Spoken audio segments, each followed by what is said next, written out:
bareng kita menyimak, dan kita langsung aja mungkin untuk materi hari ini berkaitan dengan keutamaan kedekatan kita dengan Al-Quran, terutama di bulan Ramadan ini. Pak Agus, apa udah siap? Pak Agus mungkin bisa langsung menyampaikan. Kalau ada bahan paparannya bisa langsung share screen.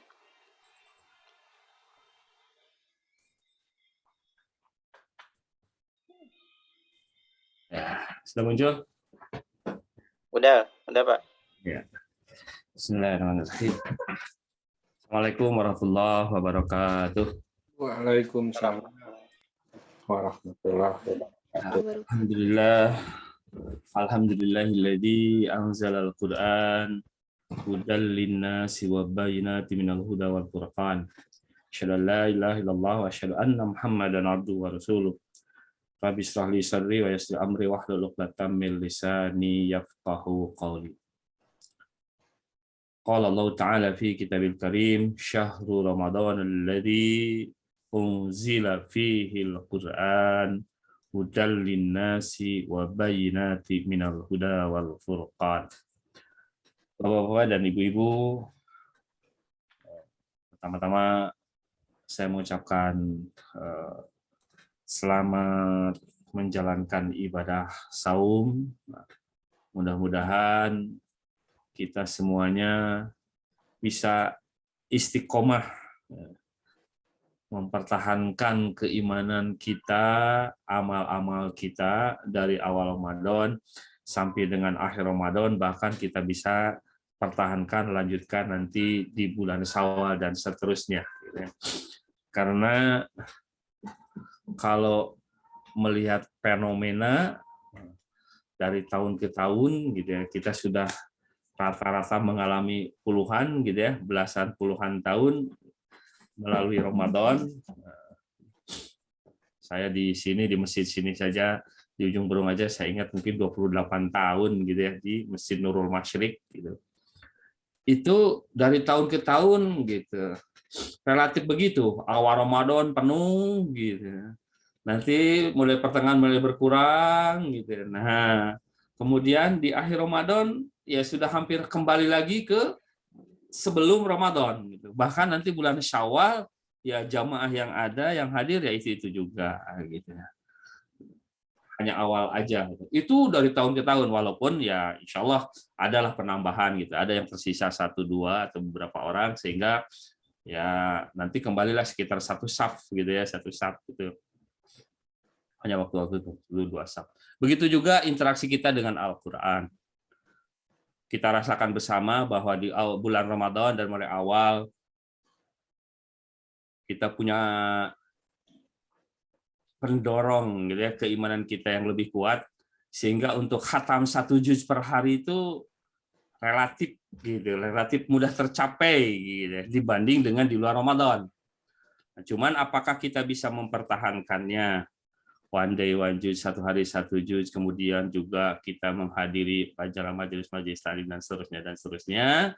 Ada kultum pada sholat isya, ada kultum pada subuh. Barusan juga hampir aja gitu ya terlupakan gitu ya, karena habis subuh ada ceramah ya, tergantung panjang dan pendeknya karena namanya kultum gitu ya, kuliah terserentah antum gitu ya. Jadi kan kalau meninggalkan orang lagi bicara juga nggak enak, jadi nunggu dulu. Jadi punten agak terlambat tadi ya. Ada kultum dulu di Masjid Nurul Masyriq ini. Ya, saya ingin menyampaikan sedikit dari kitab Riyadhus Shalihin tentang Fadailul Quran, Fadailul Quran, keutamaan Al-Quran gitu ya.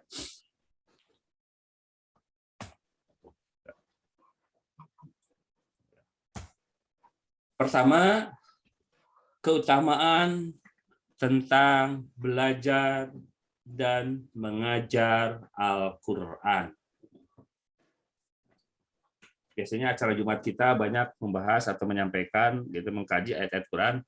Nah, hari ini insya Allah saya menyampaikannya hadis-hadis, gitu ya, hadis-hadis. Gitu ya. Wa'an Utsman ibn Affan radhiyallahu anhu qala. Qala Rasulullah sallallahu alaihi wasallam. Khairukum man ta'allamal Qur'an wa 'allamahu.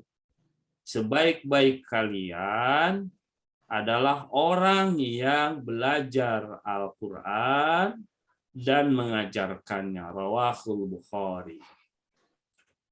Saya sempat bertanya gitu ya, kenapa ya kalau para ulama dulu gitu, ilmunya itu suka luas. Jadi banyak bidang yang dikuasai. Kalau sekarang gitu, kalau ahli itu biasanya ahli dalam satu bidang gitu ya, satu bidang aja gitu. Tapi kalau dulu ada ulama yang ahli kedokteran sekaligus juga ahli astronomi gitu ya. Nah, ada ahli matematika. Kenapa gitu? Dari mana? Nah, telusur ya salah satunya wallahu a'lam ya, salah satunya para ulama dulu memulainya dengan belajar Al-Qur'an gitu. Maka mereka sejak kecil sudah menghafal Quran bahkan. Apalagi kalau kita merujuk kepada Imam Madhab, Imam Syafi'i, karena kabarnya dalam bukunya itu diriwayatkan 7 tahun sudah selesai menghafal Quran. Kalau ulama sekarang yang ada yang banyak karya-karyanya dan cukup banyak bidangnya juga, itu Dr. Yusuf Qaradawi. Kabarnya 11 tahun sudah selesai menghafal Quran. Nah, jadi setelah menghafal Quran, nah, artinya belajar Quran, maka belajar yang lain-lainnya mudah. Ya, sekarang ada sekolah SD yang sudah dimulai menghafal Quran. Gitu. Ternyata kalau dikurikulumkan, lulus SD, itu banyak yang berhasil, ada 18 orang yang saya dengar, itu dari 34, itu selesai menghafal 7 juz. Dan yang lainnya ada yang 6, ada yang 5, ya paling sedikit yang slow learner gitu, itu 3 juz bisa selesaikannya. Lulus SD gitu ya, lulus SD. Dan dilatih mereka untuk bisa tampil di panggung membaca Al-Qur'an yang sudah dihafal tersebut gitu ya. Nah, sehingga benar nggak gitu hafalnya? Karena kalau misalkan kondisi gugup lalu lupa hafalannya berarti kan belum kuat hafalannya gitu ya. Jadi suka ada menampilkan tasmi Al-Qur'an di panggung, disaksikan banyak orang gitu ya. Nah, maka kalau hafalannya sudah kuat, insya Allah lancar. Khairukum man ta'allamal Qur'an wa 'allamahu. Sebaik-baik kalian adalah yang belajar Al-Qur'an dan mengajarkan Al-Qur'an. Yang kedua, interaksi kita dengan Al-Qur'an kan berbeda-beda. Ada orang yang belajar membacanya dalam pengertian membaca mengucapkan huruf-huruf.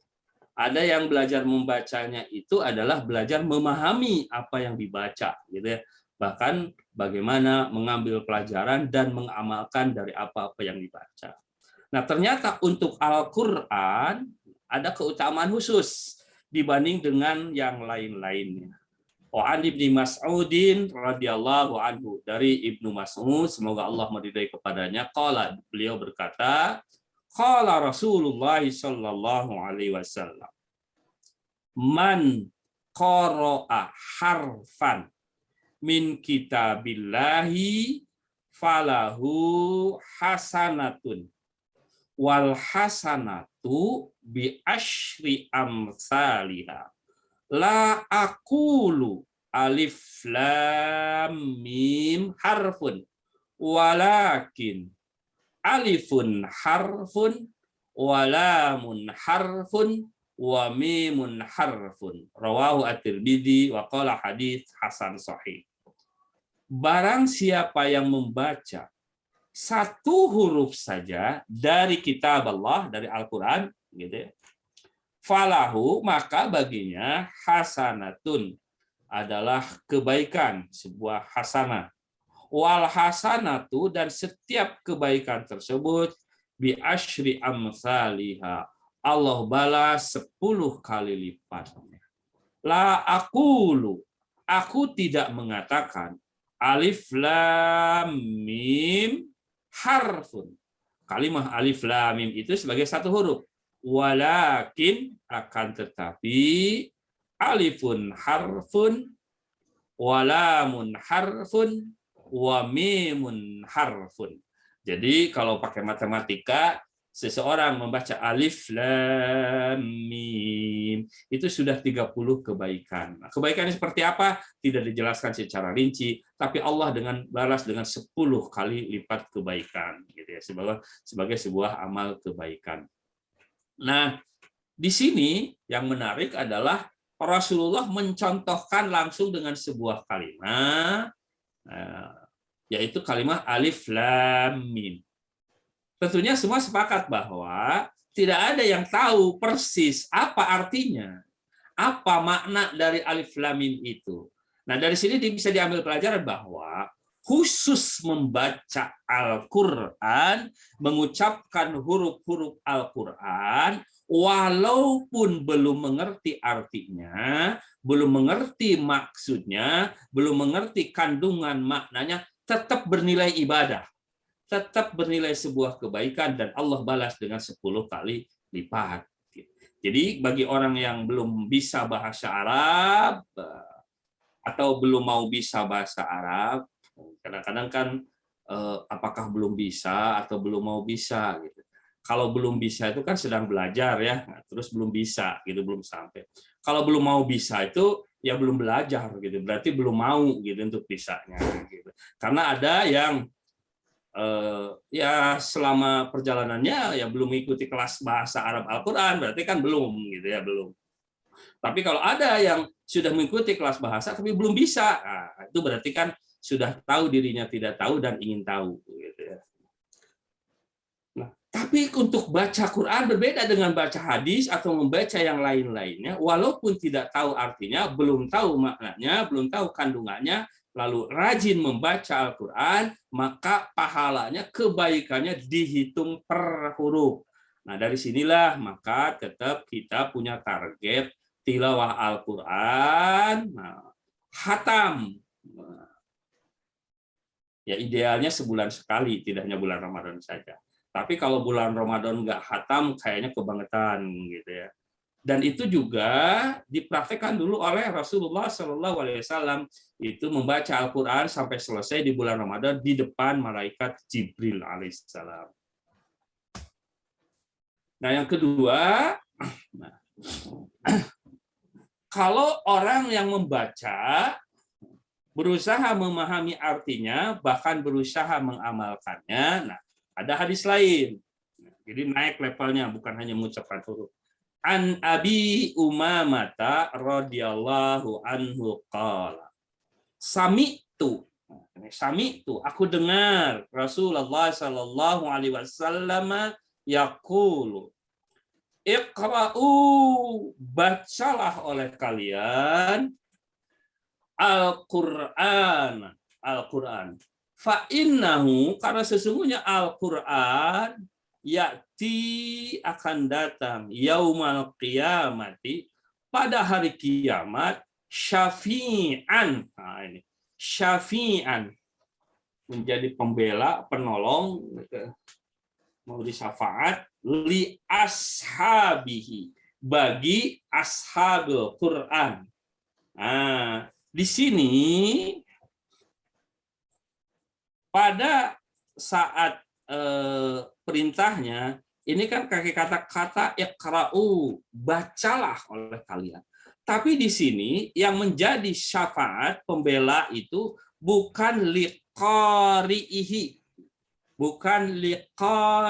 bukan untuk para pembacanya, tapi li ashabihi, ahli Quran gitu, sahabat Quran. Nah, kalau saya baca di tafsirannya, nah makna di sini jadi bukan hanya sekedar membaca, tapi mengerti apa yang dibaca dan mengamalkan apa-apa yang dibaca, bahkan memperjuangkan, mendakwahkannya. Barulah itu nanti akan punya keutamaan lain, bukan pahala per huruf, tapi Al-Quran akan datang menjadi pembelanya, sebagaimana dia di dunia menjadi pembela Al-Quran.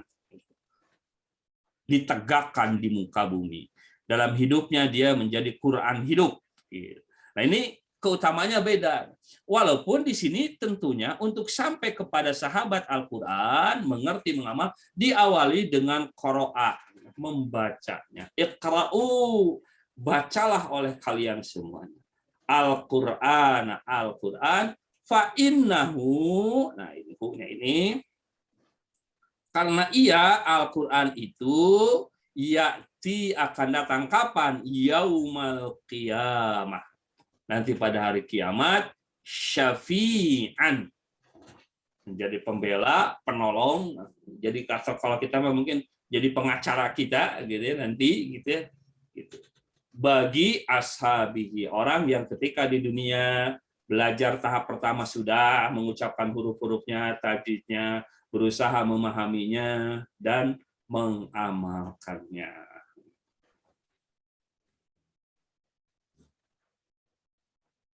Kemudian yang berikutnya, bagi orang yang rajin mengamalkan Al-Quran, ada keutamaan lain gitu ya, dalam hadis yang diriwayatkan oleh Muslim, wa anin Nawasi abni Sam'an radhiyallahu anhu qala sami'tu Rasulullah sallallahu alaihi wasallam yaqulu yuta yaumal qiyamati bil Qur'an wa ahlihi alladzi kanu ya'maluna bihi.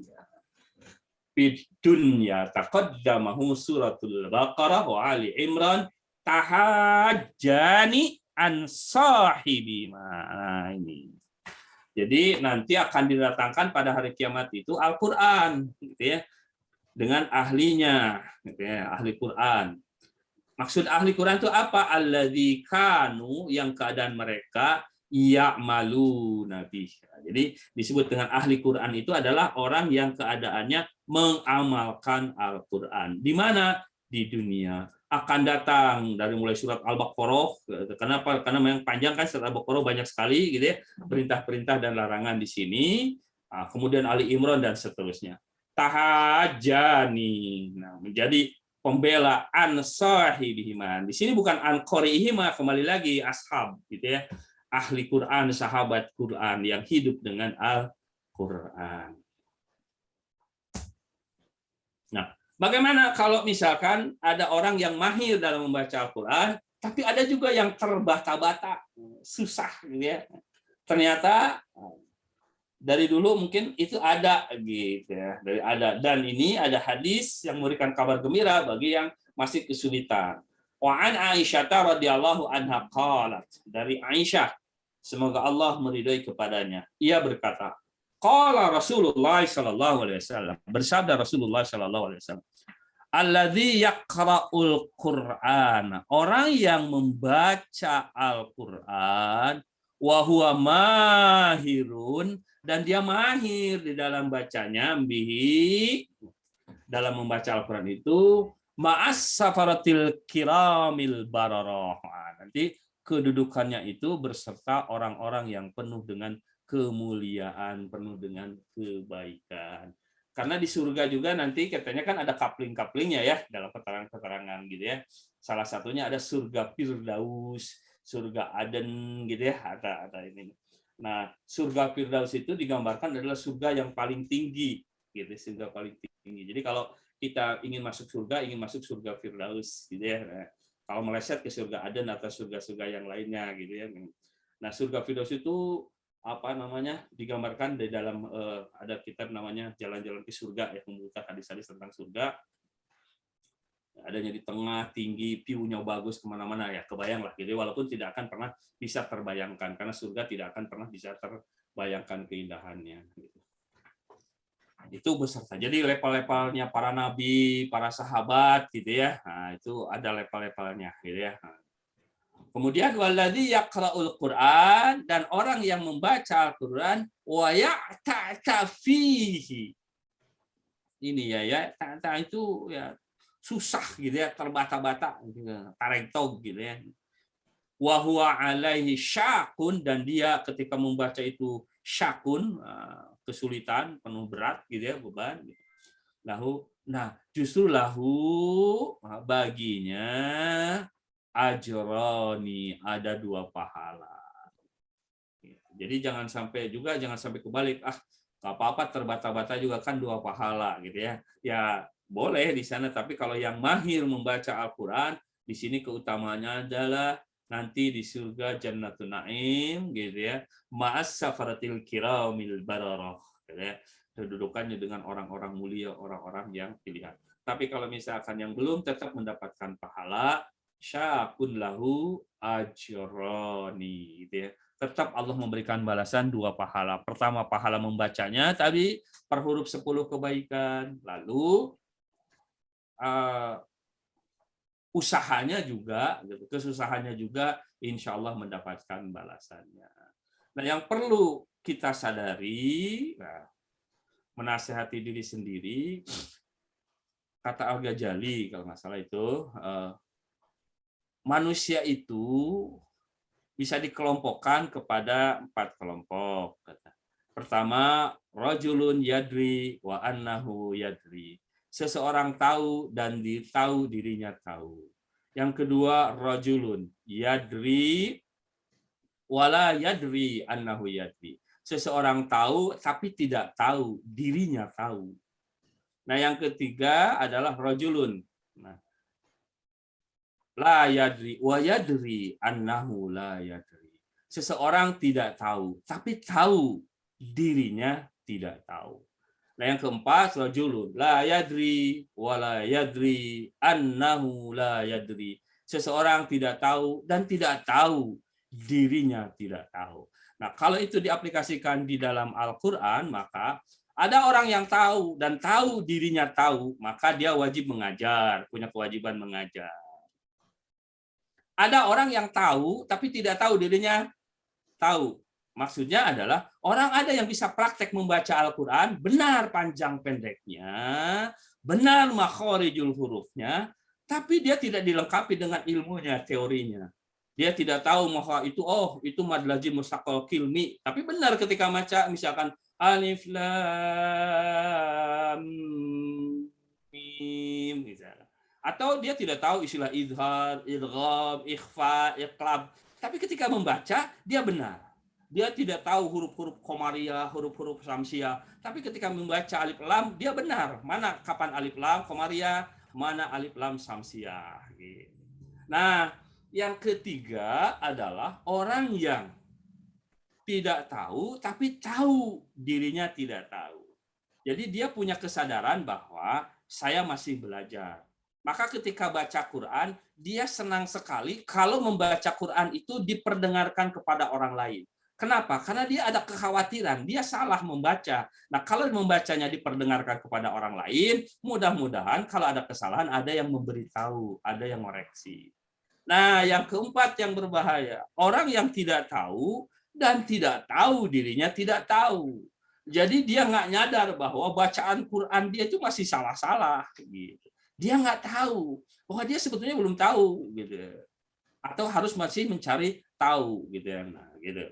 Pada level tertentu, kadar-kadar tertentu, kita harus senantiasa terus-menerus belajar memperbaiki bacaan Quran kita, dari mulai membaca huruf panjang pendek sampai kepada artinya, tafsirnya, sehingga kita bisa bertadabbur Al-Quran. Al-Quran kan mempertanyakan, afala yatadabbaruna al-Quran am ala qulubin aqfaluha.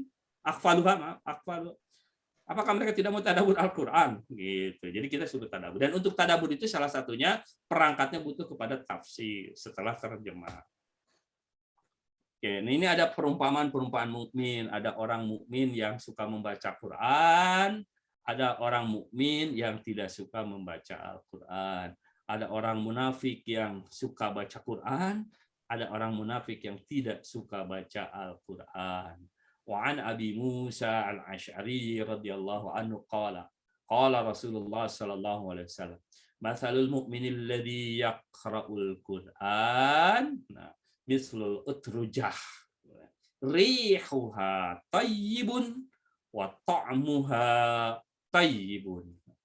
Kalau orang yang beriman itu suka Quran itu, kalau di buah itu katanya buah utrujah. Nah, buah utrujah itu apa ya? Mungkin kalau di kita jeruk yang manis ya, yang bagus gitu. Jadi ya wanginya bagus gitu, tampilnya bagus, enak gitu ya. Rasanya juga bagus gitu ya. Wa mislul mu'minil ladzi la yaqra'ul Qur'an. Adapun orang yang beriman tapi jarang nggak suka baca Quran, kama tali tamroh. Tamroh tuh kalau ini mah kurma gitu ya gitu. Tamar. Di kita aja katanya kurma itu adalah orang Indonesia yang nyebut kurma gitu ya. Di sana sendiri adalah tamar gitu ya, tamar atau tamroh. la rihalaha wa ta'muha khulwun. Nggak ada wanginya kalau kurma mah. Itu kurma kan nggak ada wangi kurma yang menarik gitu ya. Tapi wa ta'muha khulwun, tapi rasanya bagus, manis. Adapun masalul munafiqil ladzi yaqra'ul Qur'an kama saliri hanah, buah rihanah di sana, rihuha thayyibun, bagus gitu ya, wanginya bagus, wa ta'muha murrun, tapi sebetulnya rasanya pahit. Wa misul munafiqil ladzi la yaqra'ul Qur'an, adapun orang munafik yang tidak baca Quran kama salil hanzalah, seperti buah handolah, katanya, saya belum tahu buah handolah sana, laisa lahu rihun wa ta'muha murrun gitu ya. Enggak ada wanginya, rasanya juga pahit gitu. Kemudian Al-Qur'an ini mempunyai keutamaan mengangkat derajat. Rasulullah Muhammad sallallahu alaihi wasallam diangkat derajatnya menjadi nabi dan rasul diawali dengan menerima Al-Qur'an, surat Al-Alaq gitu ya, sampai dengan akhir. Mekah menjadi kota yang sangat luar biasa, di sana turunnya Al-Qur'an, bahkan bahasa Arab dipilih oleh Allah Subhanahu wa taala sebagai bahasa Al-Qur'an. Bahkan bulan Ramadan menjadi bulan mulia, di samping bulannya saum gitu ya. Bulannya saum merupakan rukun Islam, adalah di bulan Ramadan itulah diturunkan Al-Qur'an. Walaupun baru berbicara tentang turunnya Al-Qur'an, di grup ini pernah saya sampaikan gitu ya. Jadi Syahrul Ramadan alladzi unzila fihi al-Qur'an. Bulan Al-Qur'an itu bulan diturunkannya Al-Qur'an. Bulan Ramadan itu bulan diturunkannya Al-Qur'an. Kan muncul pertanyaan, apakah Al-Qur'an itu turun hanya bulan Ramadan? Bukankah dalam sejarahnya Al-Qur'an itu disampaikan kepada Nabi Muhammad dalam periode kurang lebih 23 tahun. 13 tahun di Mekah, 10 tahun di Madinah. Dan Al-Qur'an turun tidak hanya bulan Ramadan. Lalu kenapa di sini Syahrul Ramadan alladzi unzila fihi al-Qur'an? Disambung lagi dengan surat yang lain, inna anzalnahu fi lailatul qadar. Sesungguhnya kami telah menurunkan Al-Qur'an pada malam Lailatul Qadar. Nah, para ulama tafsir menjelaskan bahwa ternyata menurut para ahli tafsir Al-Qur'an itu mengalami proses turunnya, ada turun sekaligus, ada turun bertahap. Turun sekaligusnya itulah pada malam Lailatul Qadar yang ada di bulan Ramadan. Dan turun bertahapnya kepada Nabi Muhammad itu diawali dengan tanggal 17 Ramadan dan itu bertahap terus-menerus selama kurang lebih 23 tahun gitu ya. Jadi ada turun dulu dari Lauhul Mahfuz ke Baitul Izzah, langit dunia ini kan 7 lapis langit, lapis dunia ini gitu ya, itu sekaligus pada malam Lailatul Qadar, kemudian disampaikan kepada Nabi Muhammadnya secara bertahap, dan setiap bulan Ramadan tiap tahun itu apa yang sudah disampaikan kepada Nabi Muhammad dibaca di depan malaikat Jibril. Nah, wa an Umar bin Al-Khattab radhiyallahu anhu anna Nabiy sallallahu alaihi wasallam qala innallaha yarfa'u bihadzal kitab. Itu di hadzal kitab di sini adalah Al-Qur'an gitu ya. Aqwaman, satu kaum, wa yad'u bihi akharin, dan merendahkan kepada sebagiannya dengan Al-Qur'an ini akharin. Jadi satu sisi Al-Qur'an bisa mengangkat derajat bagi orang-orang yang mengamalkannya. Dan bisa jadi orang menjadi lebih terhina manakala dia justru menyia-nyiakan Al-Qur'an. Nah, iri itu pada umumnya nggak boleh. Iri itu pada umumnya nggak boleh. Atau bahasa lain hasad. Hasad itu kan gini, orang lain dapat sesuatu, maka berharap gitu ya, si sesuatu itu justru datangnya kepada kita, bukan kepada dia. La hasada. Tidak ada hasad yang dibolehkan. Illa fisnatain. Kecuali dua. Kita menginginkan apa yang terjadi pada dia itu justru terjadinya pada kita, bukan pada dia. Nah, itu hasad ya. Nggak boleh, kecuali dua katanya. Apa? Pertama, rajulun atahullahul Qur'an, Allah memberikannya kepada dia Al-Qur'an, gitu ya, bisa hafal Quran, paham Al-Qur'an, mengajarkan, mengamalkan Al-Qur'an. Yakumu bihi, bahasanya gini. Jadi bukan hanya bisa baca, tetapi yakumu bihi ana al-laili wa ana an-nahar.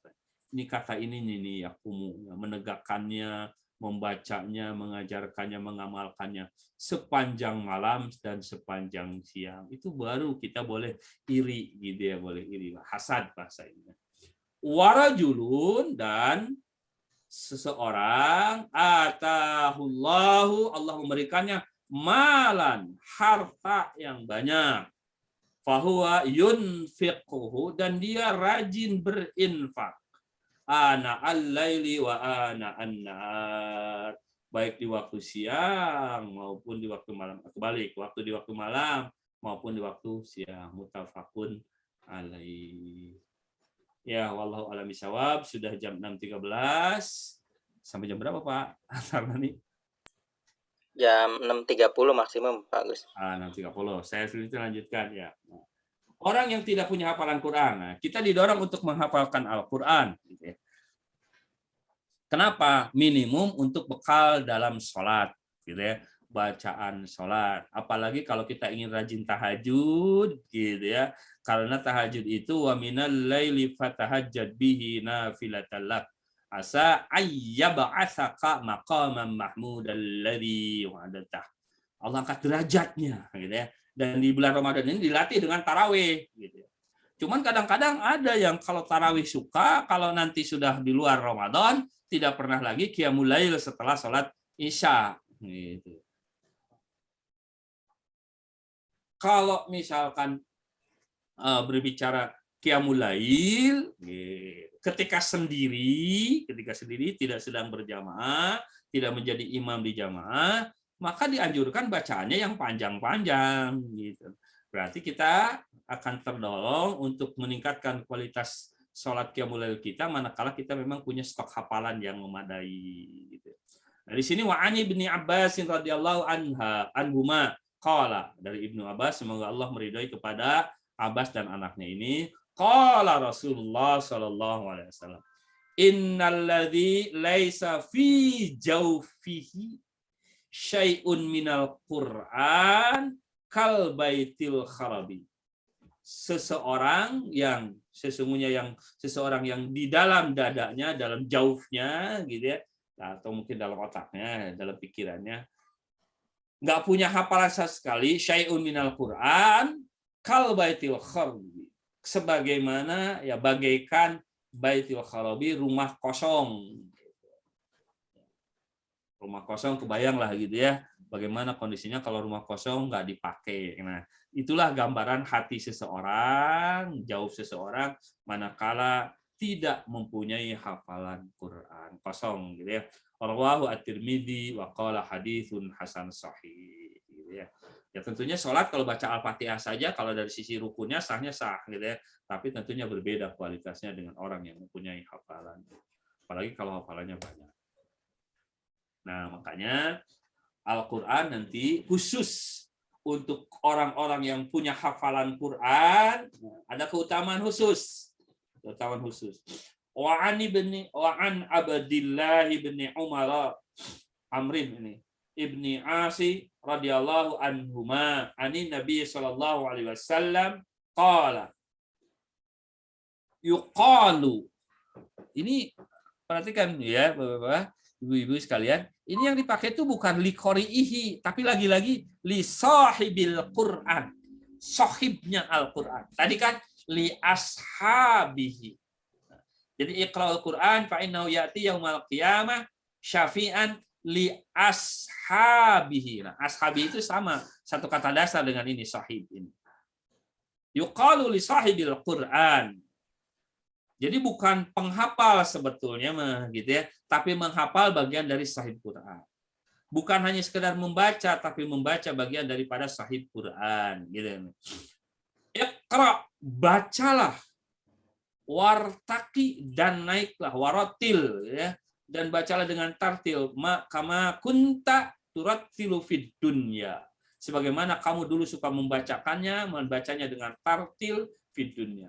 Fa inna manzilataka, karena sesungguhnya kedudukanmu inda akhir ayatin, di akhir ayat, takrauha, yang kamu baca. Wallahu alam, ini sekedar ilustrasi saja. Jadi seseorang sudah masuk surga gitu. Nah, bagi orang yang punya penghafal Quran, ibaratnya ini hanya ilustrasi untuk memudahkan pemahaman. Ibaratnya mungkin naik lift gitu. Ini kebagian di lantai berapa gitu ya. Nah, membaca Al-Qur'an, lalu di mana berhenti bacaannya, di sanalah berhentinya levelnya. Nah, orang yang hafalnya 30 juz Al-Qur'an, surah Al-Quran, dan menjadi sahabat Quran, membacanya, mengamalkannya, mengajarkannya, bahkan membelanya, menjuangnya, tentunya mempunyai derajat yang tinggi gitu ya, di surga. Walaupun tentunya kita insya Allah di level manapun di surga, alhamdulillah gitu ya, kan ingin masuk surga. Nah, tapi ingin masuk surga kalau bisa surga Firdaus gitu, surga yang tertinggi gitu ya, dan selamat dari siksa api neraka. Jadi faman zuhziya 'anil nari wa udkhilal jannah faqad faza. Jadi kita ingin selamat dari siksa api neraka dan masuk surga.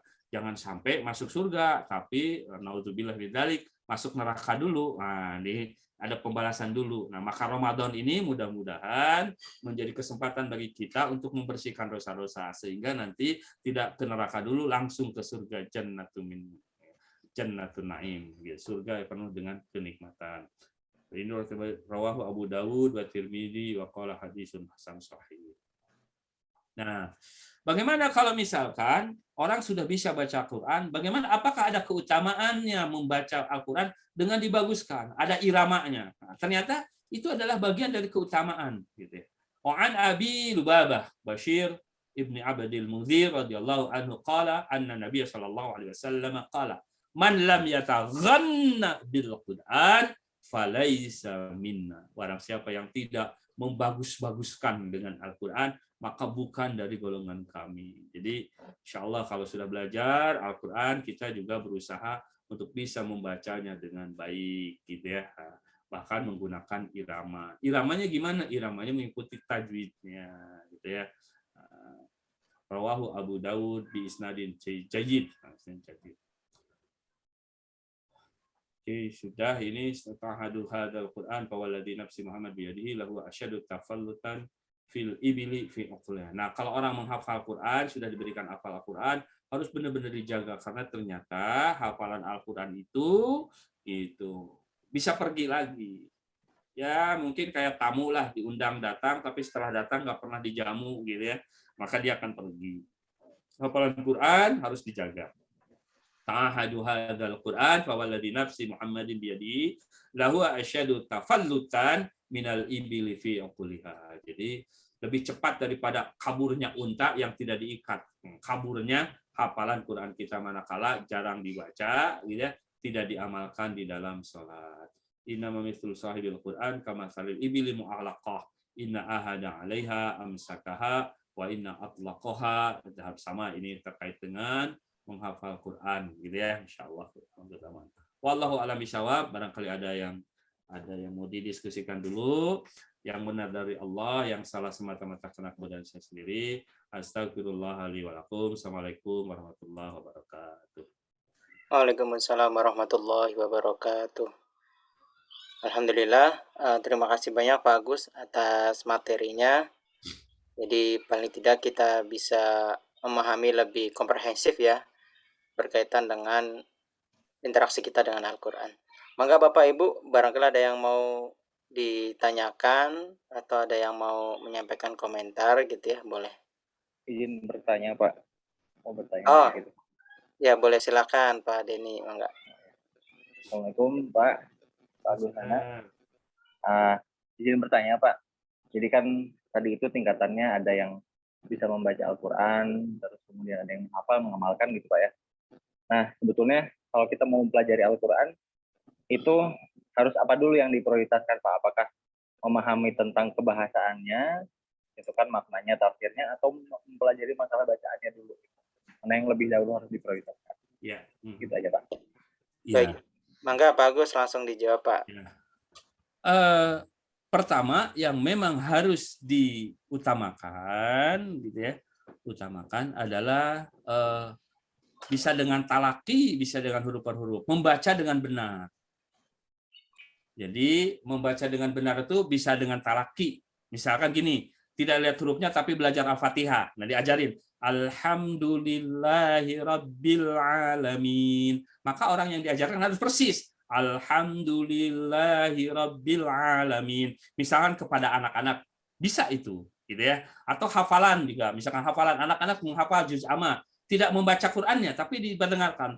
Qul a'udzu birabbin nas. Qul a'udzu birabbin nas. Itu namanya talaki.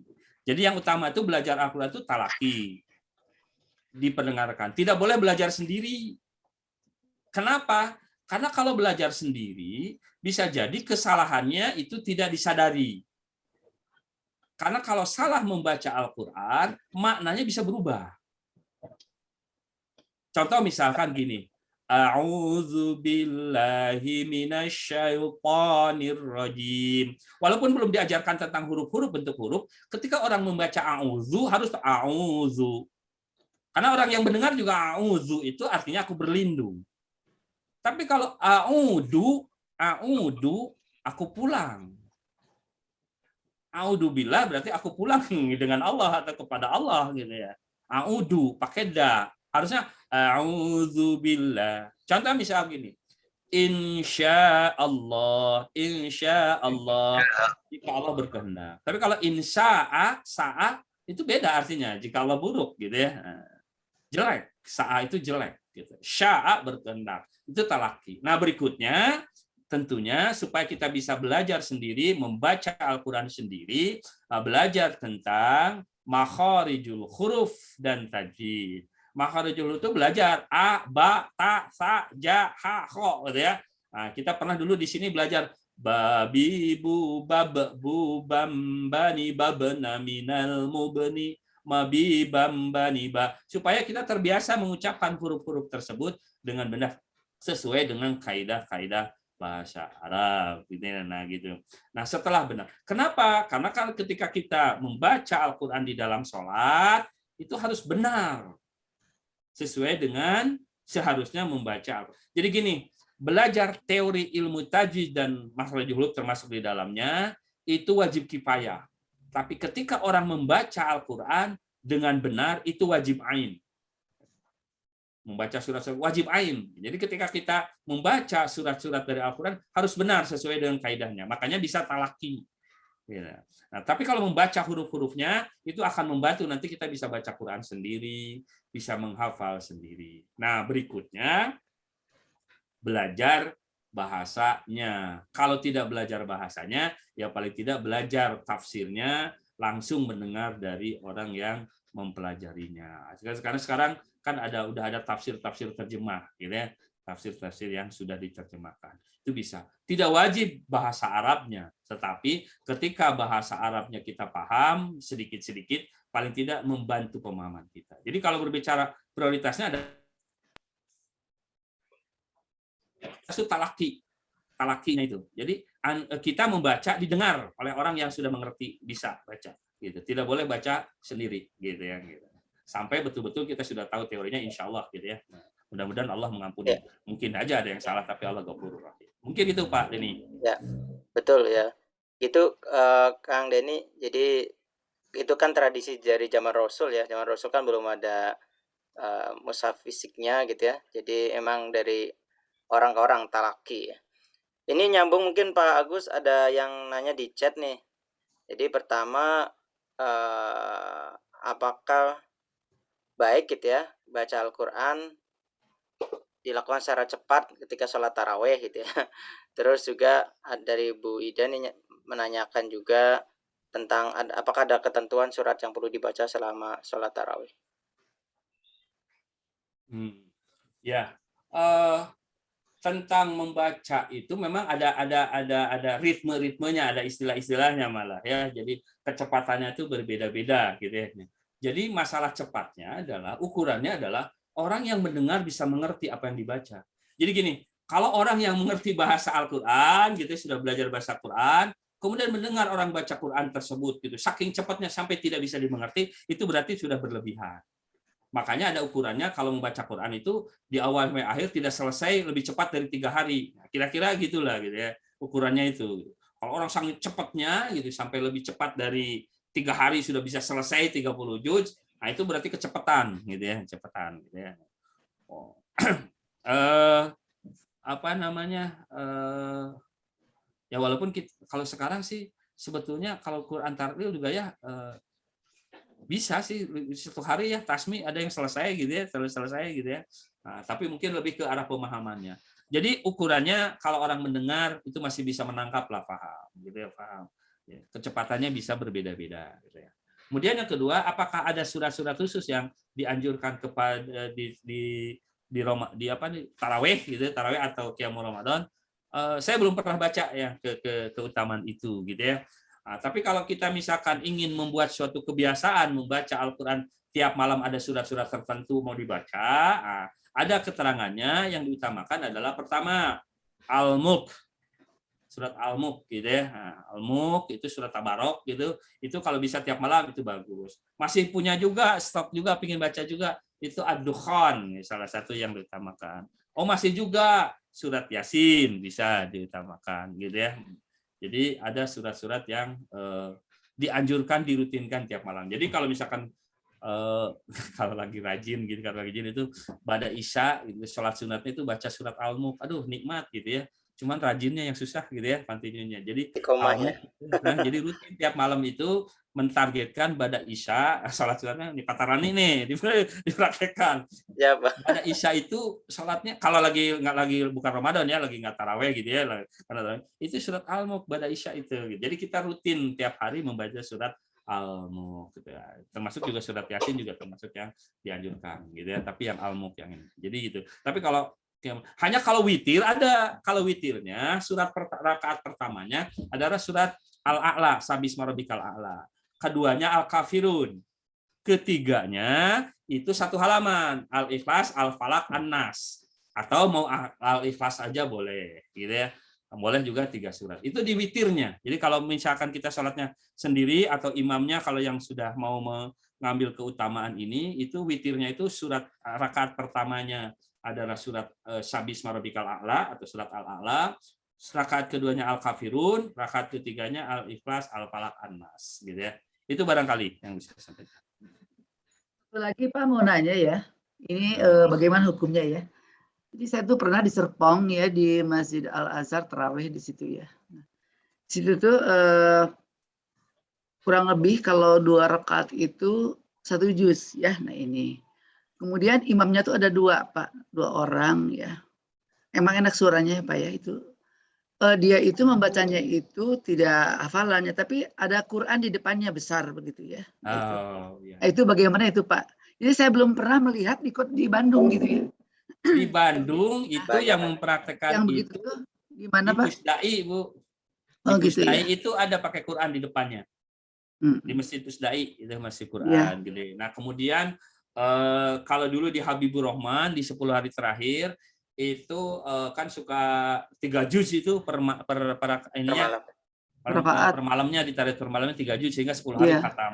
Nah, mustami para pendengar yang didengar yang makmumnya itu sudah pada banyak yang pegang Quran gitu ya, pegang Quran nah, gitu ya. Jadi boleh ya Pak ya sholat pegang Jadi Quran ya kita juga ya. secara bolehnya boleh, secara boleh.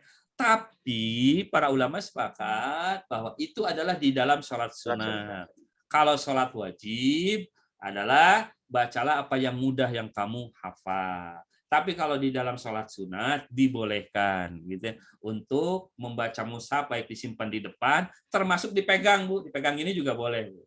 Dipegang gini gitu ya, boleh baca mushaf gitu ya. Satu lagi Pak ya, jadi saya melihat juga ya, kita tuh bisa membawa minuman ya di depan di sujud begitu ya. Nah ini, itu apakah memang boleh Pak, lazim seperti itu gitu? Oh, maksudnya bawa minuman untuk bekal gitu Bu? Untuk ketika sholat ya tarawih kan Ya, di situ ketika 1 bawa rakaat. minum. Ya Bu, kalau ya. misalkan ya kalau saya lihat di beberapa masjid untuk imam itu memang suka disiapin minum di sampingnya gitu ya. Iya. Karena kan baca Qurannya kalau yang panjang mungkin bisa serak gitu ya. Nah, Ini gitu. Pak, ini kalau Tapi ini kalau jamaah. misalkan ada yang suka ada keutamaan-keutamaan tertentu gitu ya, sebagai air doa dan sebagainya. Nah, kalau itu saya kurang begitu paham lah, bisa salah gitu ya. Gitu. Makanya Tapi saya kalau nanya ya, sekedar Pak. bekal air minum Ya. gitu ya, kita sholat nyimpan gitu, itu tidak masalah insya Allah. Nah, ini Pak, jadi itu di masjid itu ya Pak, masjid besar ya itu. Jadi semua orang itu udah lazim ya dia nyimpen minuman ya sambil minum gitu, setelah sholat haus dia minum gitu.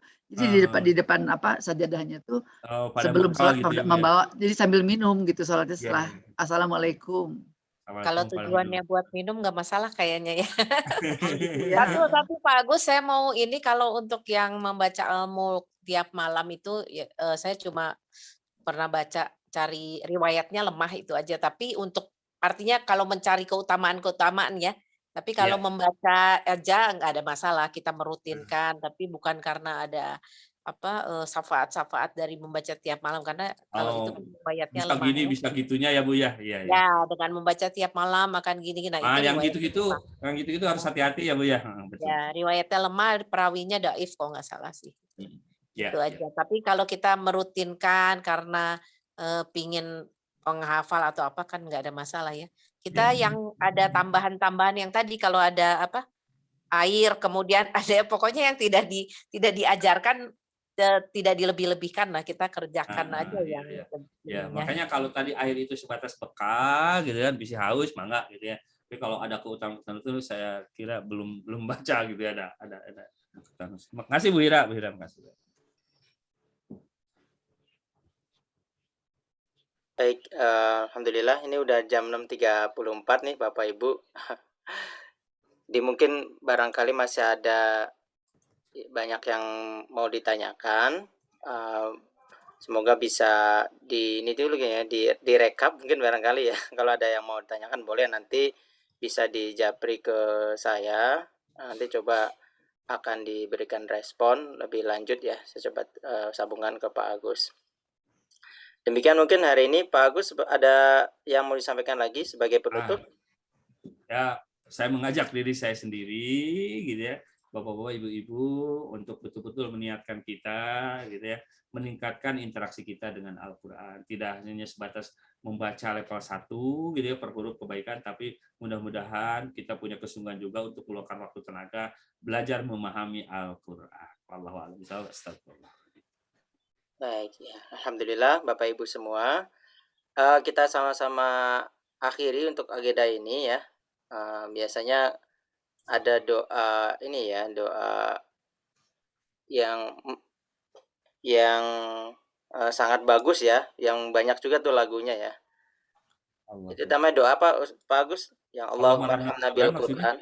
Allahumma arhamna bil Qur'an waj'alhu lana wa rahmah. Itu bukan doa khatam Quran, Pak. Minhuma nasina wa 'allimna minhuma jahilna warzuqna tilawatahu ana al-laili wa tarafan nahar waj'alhu lana hujjatan ya rabbal alamin. Dan Bu Ida, itu bisa dibaca kapan saja. Bisa sebelum baca Quran juga boleh gitu ya. Setelah baca Quran juga boleh, setelah khatam 30 juz juga boleh gitu. Jadi bukan untuk khusus khatam 30 juz. Bahkan sebelum baca Quran juga, kalau lihat maknanya itu bagus dibaca dulu itu. Semoga Allah merahmati kita. Makasih Pak Agus, terima kasih. Ya. Baik ya, jadi itu kan udah cukup populer ya, dilakukan ya, Pak, dilakukan. Jadi insya Allah sih lebih cepat menangkap dan bisa kita amalkan ya sebelum ataupun setelah berinteraksi dengan Al-Qur'an. Baik Bapak Ibu semua, mau menyampaikan dulu Pak Dekan. Oh, Pak Dekan boleh. Saya belum lengkap nggak mendengar suara Pak Dekan. Mangga. Sebelum ditutup. Ya, saya kira cukup yang disampaikan Pak Agus ya. Mudah-mudahan justru bulan Ramadan ini karena syahrul Ramadan unzila fihil Qur'an hudan linnas wa bayyinatin minal huda wal furqan. Jadi mudah-mudahan di bulan suci Ramadan ini interaksi kita ini jauh lebih ditingkatkan begitu ya. Kalau yang tahun lalu justru murojaah berhenti dulu selama Ramadan. Jadi bagus tahun ini malah ditingkatkan dan pesertanya juga kita tambah begitu ya. Itu saja barangkali. Terima kasih. Mudah-mudahan tetap istiqomah kita semua untuk tetap Amin. mentadaburi Al-Quran. Ya nuhun. Assalamualaikum warahmatullahi wabarakatuh. Waalaikumsalam warahmatullahi wabarakatuh. Ya, jazakallah khair Pak Dekan. Kita sama-sama akhiri Bapak dan Ibu semua majelis ini dengan doa kafaratul majelis.